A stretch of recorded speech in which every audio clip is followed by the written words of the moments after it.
Yes, okay.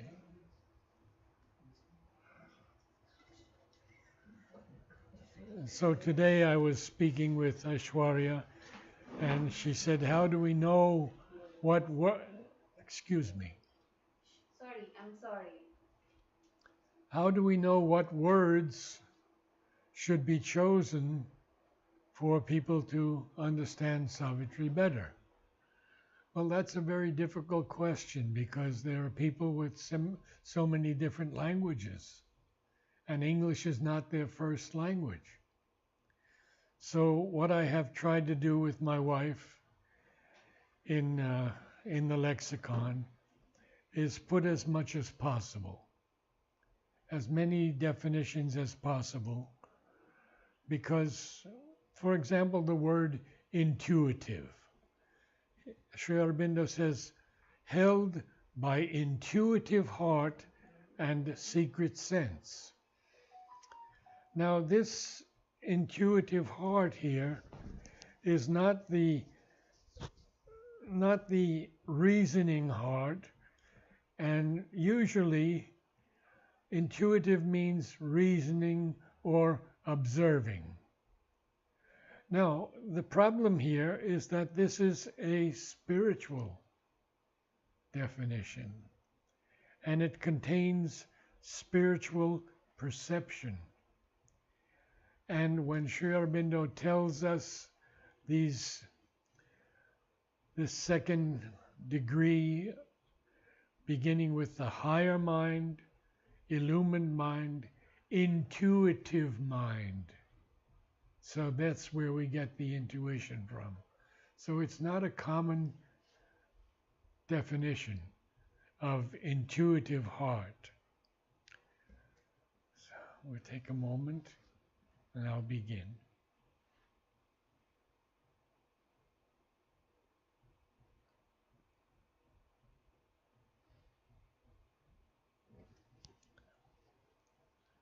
Of course, we are speaking of Ashwapati and all of the realizations that he's receiving. Am I on now? Yes, yes. Okay. It caught the burden of secrecies, sealed and dumb.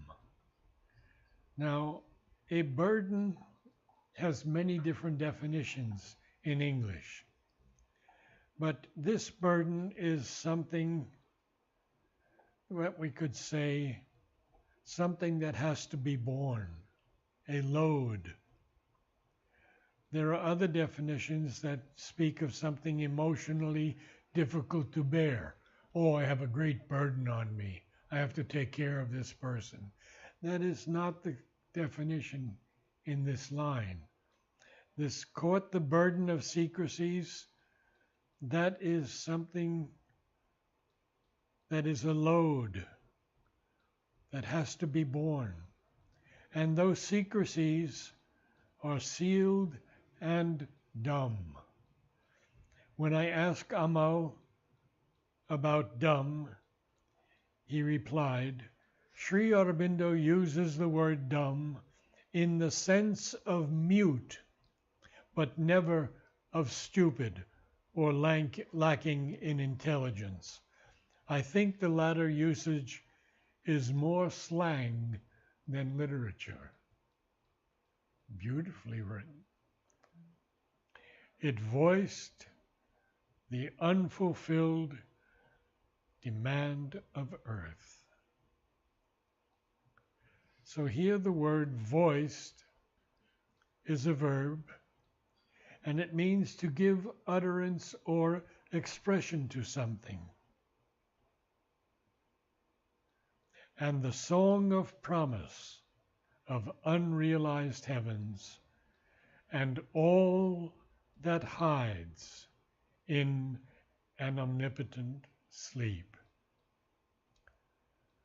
Now we have Mother's words here in the Supreme Discovery, and I want to share them with you. It'll take a few minutes, but if you have not read it before, it's a small book and you should all read it.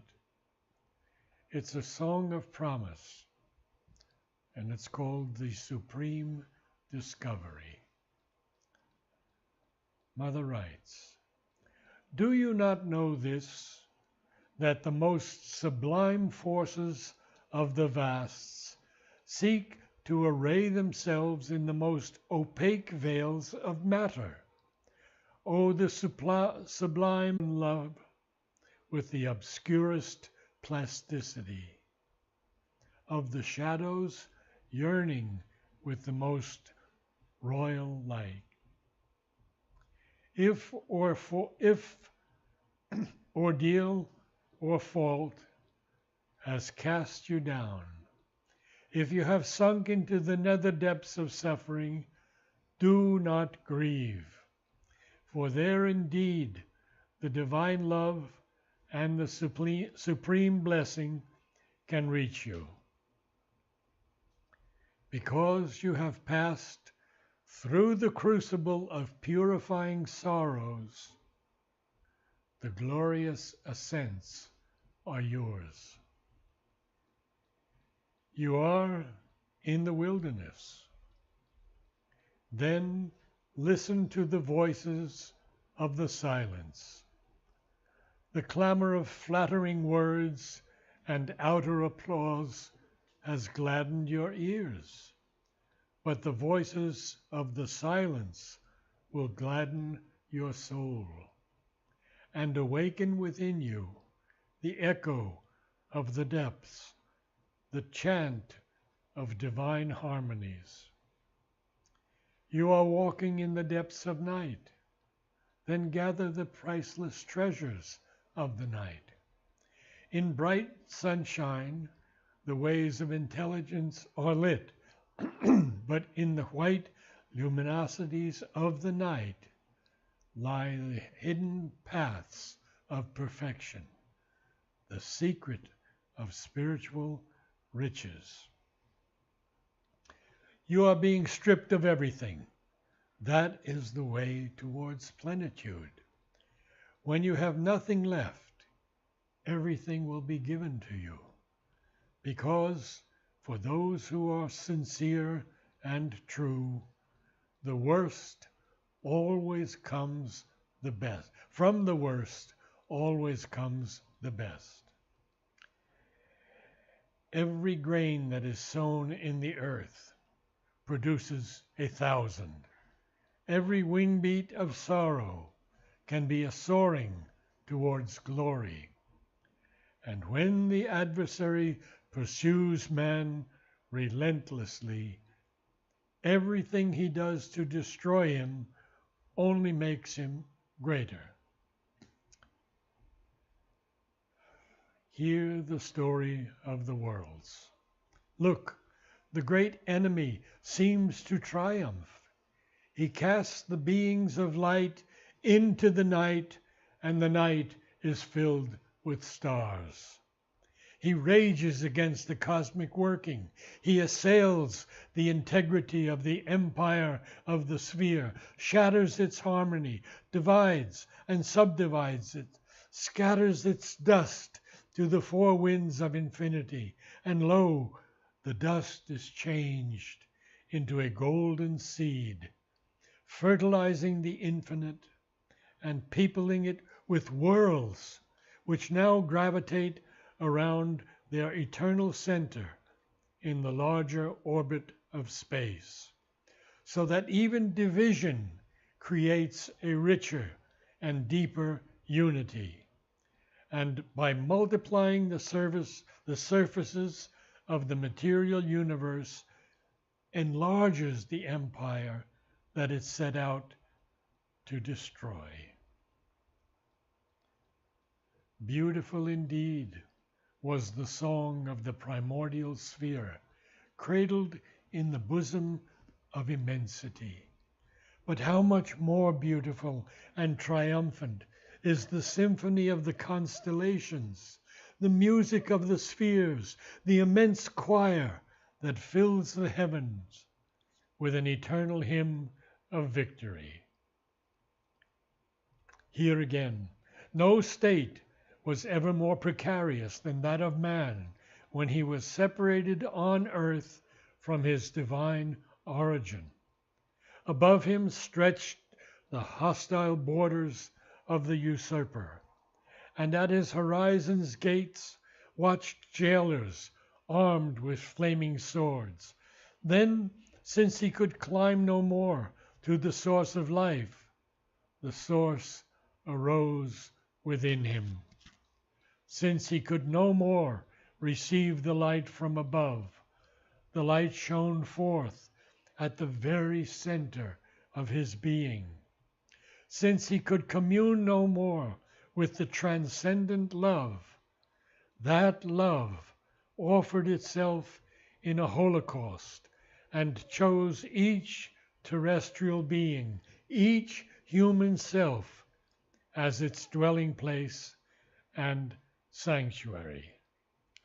That is how, in this despised and desolate, but fruitful and blessed matter, each atom contains a divine thought. Each being carries within him the divine inhabitant. And if no being in all the universe is as frail as man, neither is any as divine as he. In truth, in truth, in humiliation lies the cradle of glory.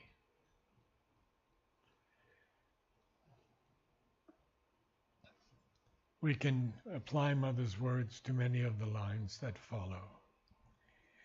In the unceasing drama carried by time, on its long listening flood that bears the world's insoluble doubt, on a pilgrimage without goal, a laughter of sleepless pleasure foamed and spumed, and murmurings of desire that cannot die, a cry came of the world's delight to be.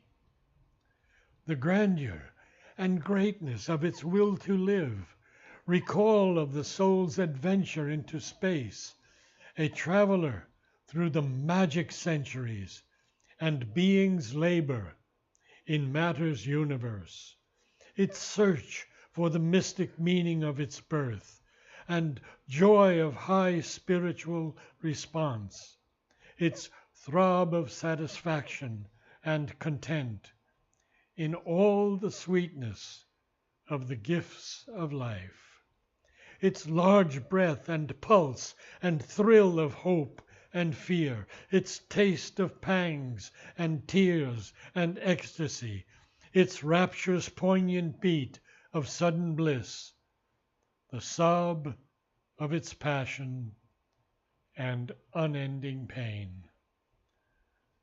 Now,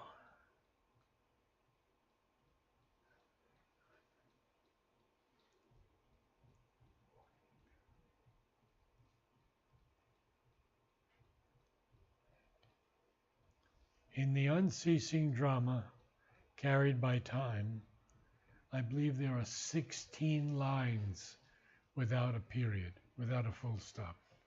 16 lines, so I had to read them all. Oh, so fantastic. Now, on the long listening flood that bears the world's insoluble doubt, this semiotician, Roland Barthes, characterized the distinction between listening and hearing. He says, hearing is a physiological phenomenon. Listening is a psychological act. We are always hearing most of the time, subconsciously. Listening is done by choice. Now, why is there this line, insoluble doubt on a pilgrimage without goal? The definition of insoluble tells us that it is incapable of being solved or explained, something that has no possible solution. And why is he saying that? Because he's saying, and then we have to go through the rest of these 12 or 13 lines to understand. First of all, a laughter of sleepless pleasure, foamed and spumed. Foamed is becoming a froth of small bubbles. Spumed is also froth in a way.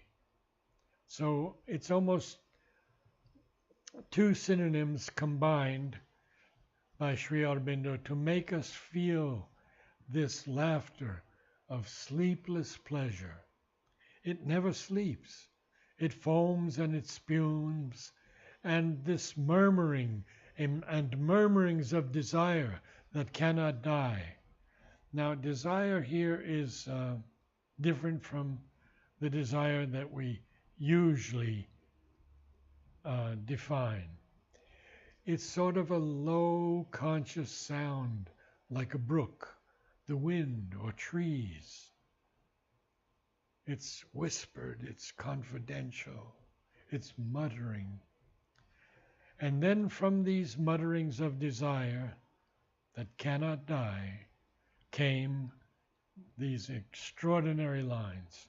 A cry came of the world's delight to be, the grandeur and greatness of its will to live, recall of the soul's adventure into space, a traveler through the magic centuries and being's labor in matter's universe, its search for the mystic meaning of its birth, and joy of high spiritual response, its throb of satisfaction and content in all the sweetness of the gifts of life, its large breath and pulse and thrill of hope and fear, its taste of pangs and tears and ecstasy,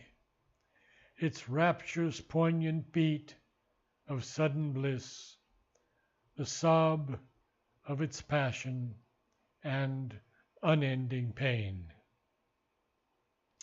The only word that needs a little understanding is poignant, and many people pronounce the G, but the G is silent. Poignant means piercing or incisive or something agreeably intense or stimulating.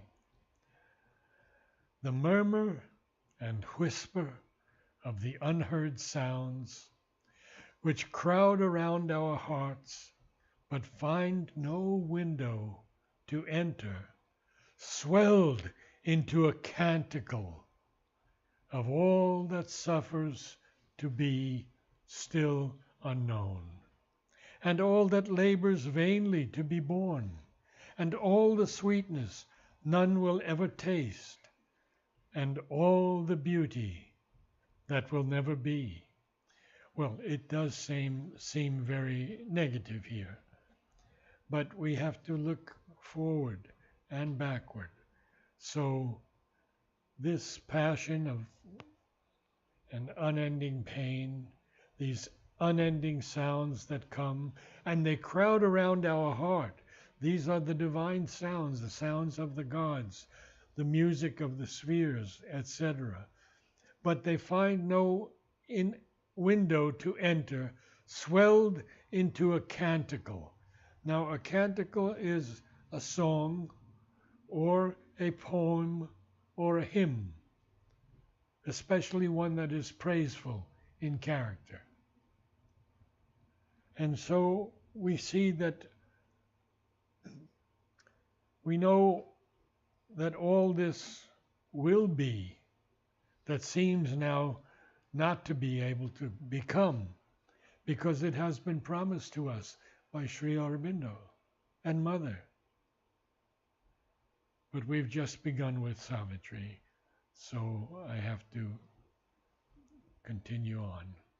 Now, what was that page? 30. Page what? 30. 30? Yes. Okay. 30, yeah.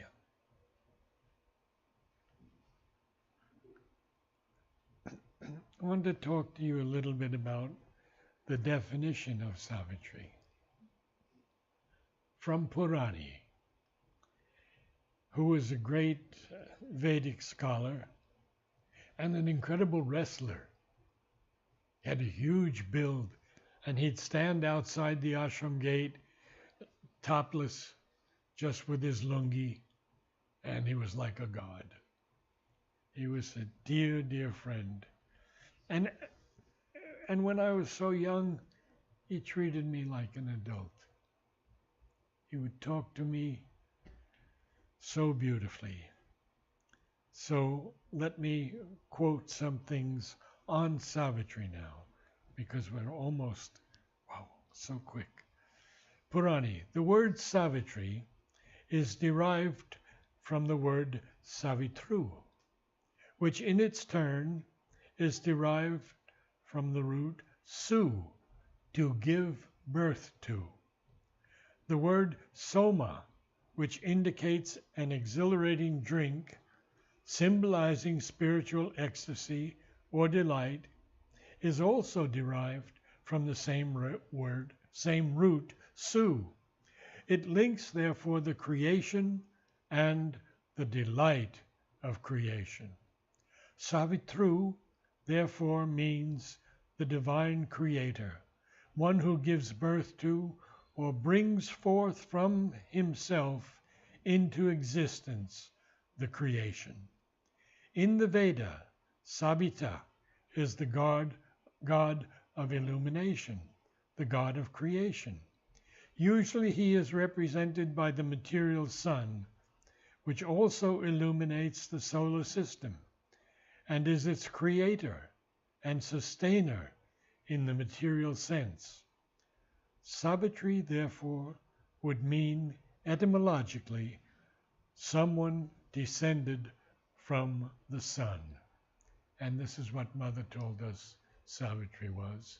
And in the very beginning of Savitri, Sri Aurobindo, in his editor's note, tells us that Savitri came from the sun. Now here's a few words of the Mother on Savitri. Savitri is a mantra for the transformation of the world. This she told to Udar. Now, she also said to Norman Dowsett, whom I knew very well, and his son, for the opening of the psychic, for the growth of consciousness, and even for the improvement of English, it is good to read 1 or 2 pages of Savitri each day. And then she said to Satprem in 1963, I believe that is his message. All the rest are the preparations, but Savitri is the message. All the rest of his books are just preparations, but Savitri is the method, the message.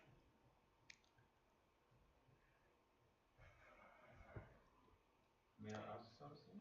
Yes, Was certainly. this still relevant? I think Life Divine, wasn't this after Savitri? Savitri, well, that's a detailed question. I will answer you in detail.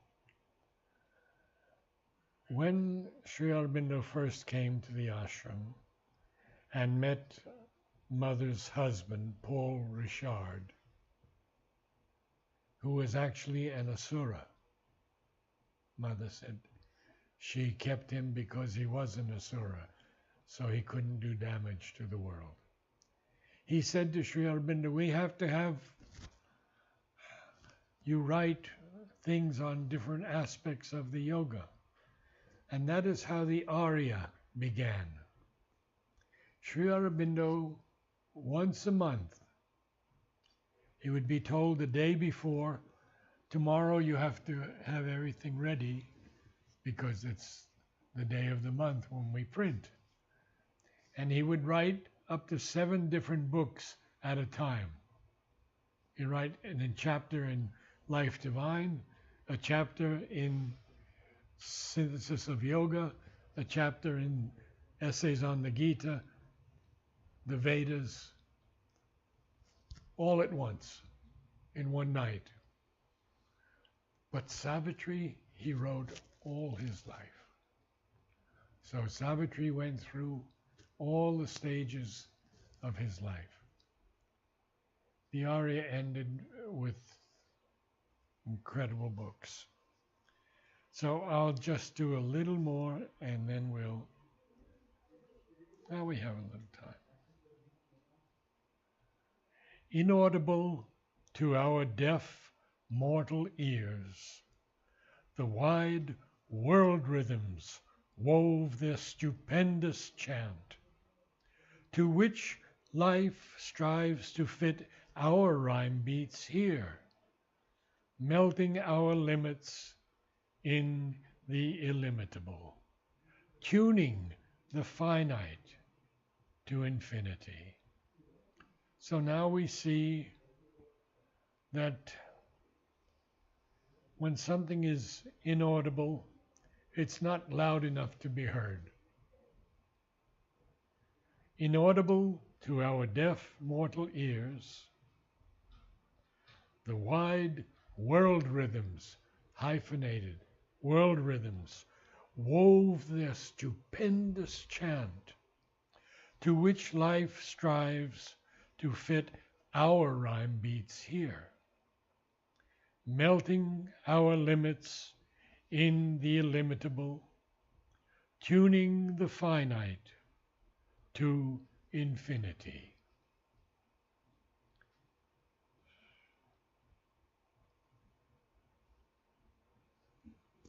And that's a good place to end because we're going to a different section after that. So, namaste to you all. And Shaili, will you read for us from the beginning?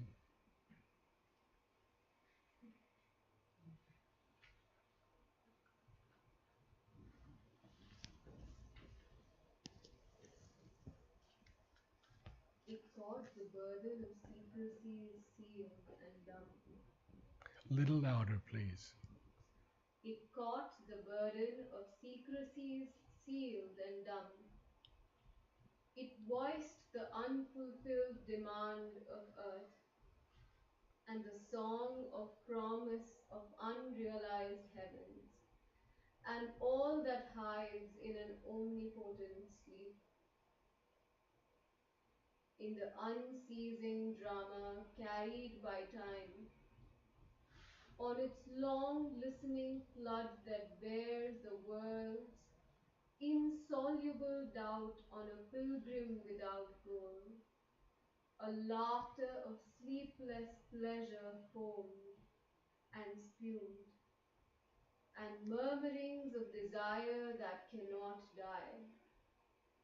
A cry came of the world's delight to be, the grandeur and greatness of its will to live, recall of the soul's adventure into space, a traveler through the magic centuries, and beings labor in matter's universe.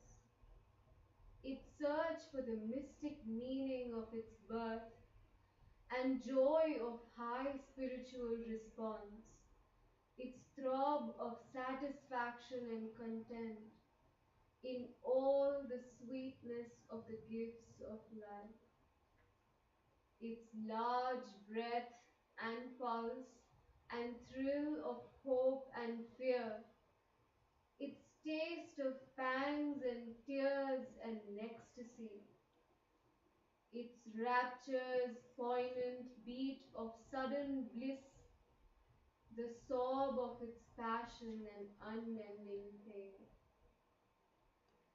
the murmur and whisper of the unheard sounds, which crowd around our hearts but find no window to enter, swelled into a canticle of all that suffers to be still unknown, and all that labors vainly to be born, and all that sweetness none will ever taste, and all that beauty that will never be. Inaudible to our deaf mortal ears, the wide world rhythms wove their stupendous chant, to which life strives to fit our rhyme beats here, melting our limits in the illimitable, tuning the finite to infinity.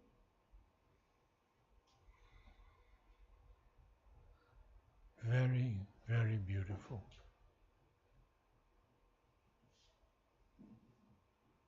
Thank you.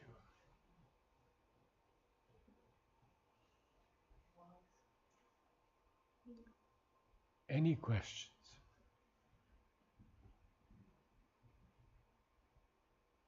Can I say something if you Sure. have a question? I read an article. If people can be just put in a room with a total silence, literally total silence with all the frequencies, they are generally going mad, or they are losing their sense of consciousness, because they start to hear everything comes from within, all the blood into the veins and all the sounds that comes within. When we read the last passage, I just reminded that maybe the that sounds coming from inside, and the divine sounds actually wants to come and looking for a window, is just veiled with all these earthly voices of outside. That's why even if we, um with the help of science or the other things, if we just stop all the earthly sounds, then we cannot take it. Like the light is just crashing us because we are not searching for it from inside. This is why Sri Aurobindo tells us the first thing you must have in this yoga is peace and calm. And then you have to silence the mind. And when you can silence the mind even a little bit, then a collective gathering can invoke the presence of the divine, and the divine will be with you. He's with us right now. He's always with us in the Om choir. And we had this extraordinary Om choir Tuesday night. So wherever people gather in love and devotion, the divine is there for sure. The problem occurs with all these minds not being able to stop, and each one having a different vibration. And so the essential thing is stopping that mind and just even for a time being absolutely silent so the divine presence can descend.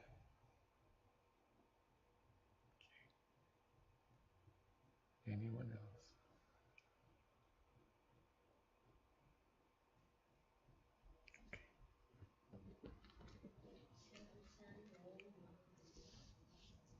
Shall we chant Om? Right now? Yes, we should chant Om.